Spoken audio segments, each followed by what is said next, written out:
It is 7:12 a.m. on the 4th of July. The 4th. Happy birthday, America. It is always a thrill to see you because I live here. So happy birthday. Today, it's series, part of 3 actually, but not really. It's about sleepwalking. I've been sleepwalking off and on since I believe I was 5. And it ended about age 10 or 11. And it wasn't constant. It was only sometimes.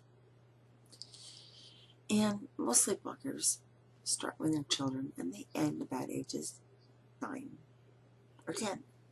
And they never sleepwalk again. And I did. I stopped it.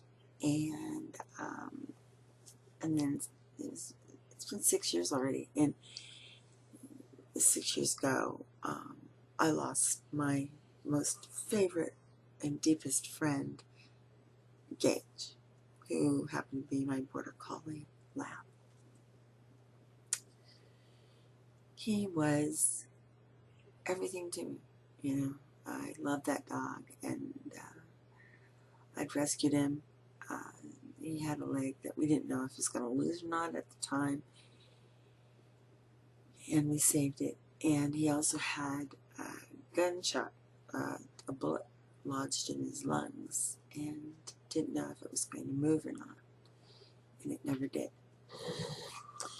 So that was the good thing. But, you know, he's still died. He's about 14 or 15 from hip dysplasia, and I held him when he left this world. Like I said, he was my very best friend. His life, this is my dog shaking his ears. One of them, the Newfie. His life was a good one. Anyway, shortly after he passed, the sleepwalking started again. Odd. I managed to run into walls. By the way, sleepwalkers, when they hit something, they wake up. Or if they fall, they wake up. Sleepwalkers do get hurt, and so measures have to be taken. Sleep studies have been done, you know, and now they have a rubber tether, you know, that will hopefully keep me in one place, right? Right. So far, in the last few months, I have been sleepwalking more than I have for the full 6 years. I have fallen. I've bumped into walls. I'm covered with bruises. My doctor has even asked, "Are you being harmed at home?" No, not being harmed at home. But the thing is that looking at me, it looks like somebody's hurting me, and I'm hurting myself. So anyway, last week, or the week before, I can't tell you because I don't know. I think it was 2, maybe 3 weeks. I fell down the stairs. I woke up right in the middle of the fall. And anyway, this hand here still has a lump. All it is underneath the skin is blood, you know, but there isn't a clot that will be worrisome or anything. So it's just under the skin, and it dissipates as time goes on. And I did that to my knee when I fell up the stairs, and it happens to be the knee that I'm going to have, you know, a knee replacement on after this surgery in a month or 2, you know, following this coming surgery on the 25th. So anyway, I have fallen. I've harmed myself. Yesterday, I was walking, I guess, and I fell backwards. And when I fell backwards straight. And I felt it when I landed, and I hit the back of my head, and part of my spine, of course, got the first impact, and that's the one with the shield. So the tailbone has just been, the pain is something. And it's the S1, which was shielded as well. So I'll have to have the surgeon double check that back before anything happens. So I have my pre-op this week, and I also have my counseling this week, and I need to make another appointment to see my internist. It's all very, very complicated, and it's just ridiculous, Anyway, ambulances have had to be called over to sleepwalking, and I end up in the hospital. It's that bad. And of course, they go through the whole thing of MRIs and scanning me and making sure that I haven't broken anything, to compound what's already hurt. So far, it's okay. Now, knock on wood.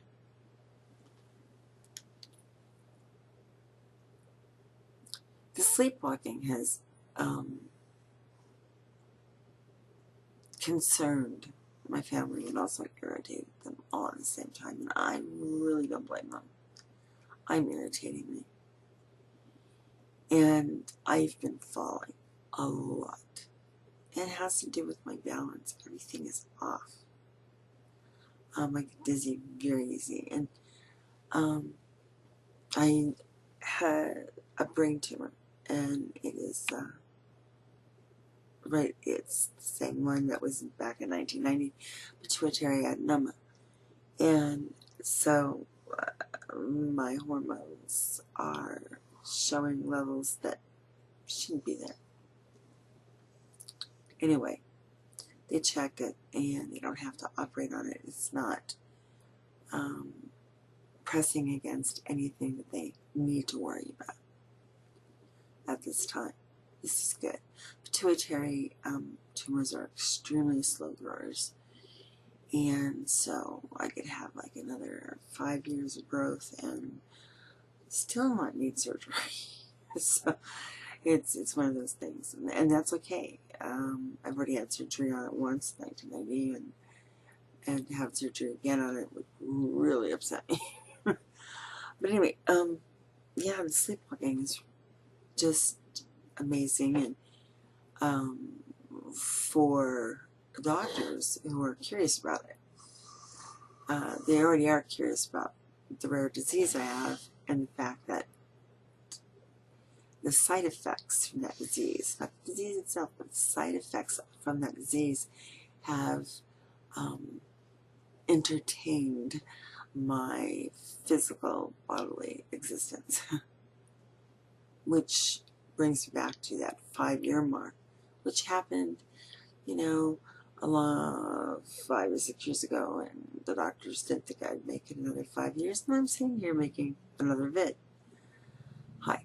I mean, you get another vid anyway, probably from beyond. I've been at this since 2006. But with my life has become, complications from many different opportunistic. My immune system is compromised. No, I do not have AIDS. There's other things that can compromise your immune system besides HIV. So mine is compromised I have renal insufficiency, which is renal disease. So the kidney is failing, and that's caused from what?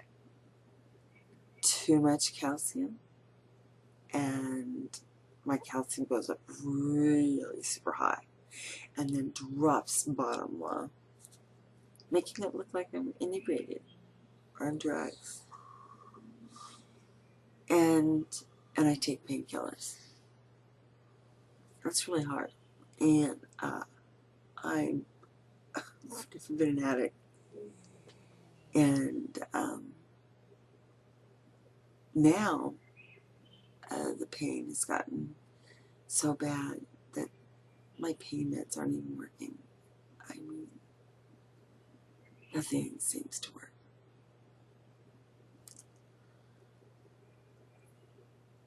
My marriage almost feels it's disconnected. Is there love? Well, there'll always be love,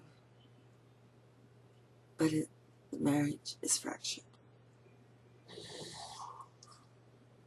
And it's fractured from me being sick all of the time. You know, or should I expect a significant other to hang on forever? No. I shouldn't. It wouldn't be fair to that person.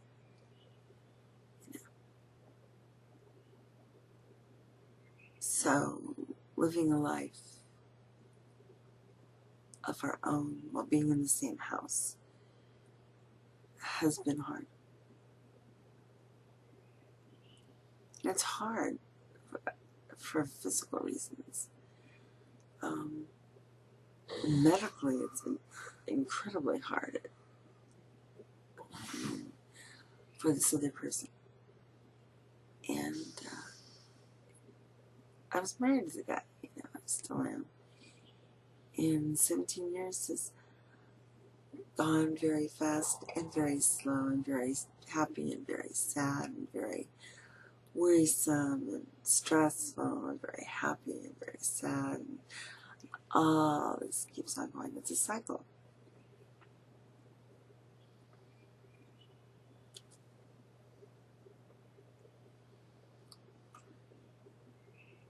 So in the meantime, I've distressed my daughter.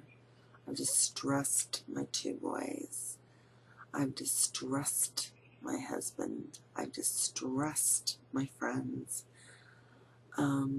It's very upsetting. The sleepwalking, in my opinion, has done more damage to my body than the hypoparathyroidism. Its side effects. Sleepwalking is not listed under its side effects. So this is done on my own subconscious control. When I wake up, I realize I'm not where I'm supposed to be. So, I mean, I've been known to cook in my sleep, clean in my sleep, and walk around and do nothing and almost fall out the second story window. So baby gates were put up and all that. And so life has, you know, become very stressful. A woman that I know who is a fabulous artist, Tree 3, is on YouTube, by the way, and she is a much older woman with grace, sophistication, and the will to live life to the very fullest. And anyway, she used to be on another site I was on, and she left because of technical difficulties there. And she told me the last thing she said to me was paint. So I write, I paint, I quilt, I learned how to sew. That one human being made a mark in my life that was phenomenal. And I thank her for that. She's a phenomenal woman. I think that's all and enough for the last 24 hours. I haven't made a vid in so long. It's been like, so here's my life. I hope you listen to all my tapes. And have a wonderful 4th of July.